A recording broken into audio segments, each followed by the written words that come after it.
Hello, hello mga ka-Thunders for our vlog number 2 para sa Buhay Scholar sa Academy ng aming bunso na si Gab Gab. So, eto na nga. So, after po ng interview from the IMEC and doon sa Mariana Academy.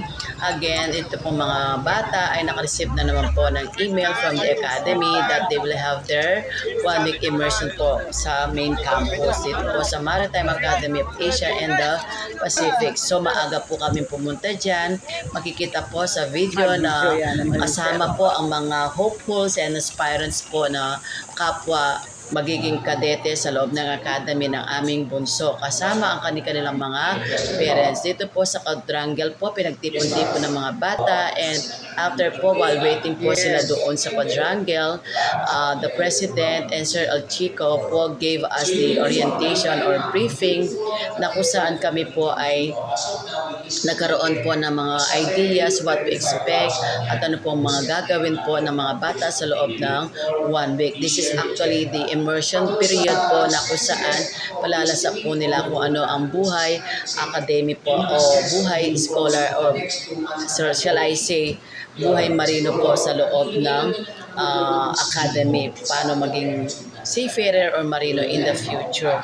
So with this orientation po talaga po kaming nagkaroon po kami ng mga ideas of what to expect po while they are on their 1 week immersion po dito sa academy. Ayan po, makikita rin po while waiting po before that, yan yung mga magiging suot nila once they are part of the academy.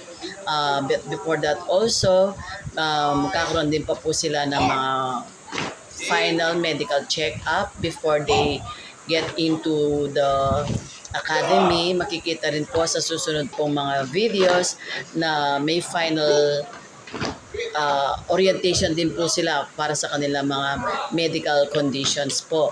At makikita rin po si Gab na patakbo ng takbo, kung saan busy po sila, akyat dito, akyat po doon para sa kanilang mga medical requirements po. Ayan po, pagod na pagod po dyan si Bunso.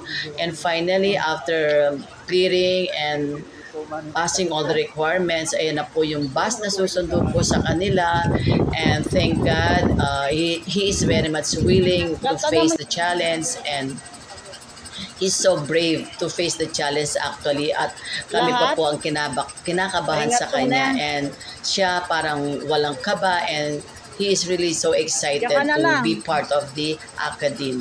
So, ayan po, tuwang-tuwa po kami at iiwan po namin siyang masaya at excited po sa kanyang pagpasok dito sa 1 week immersion po dito sa academy.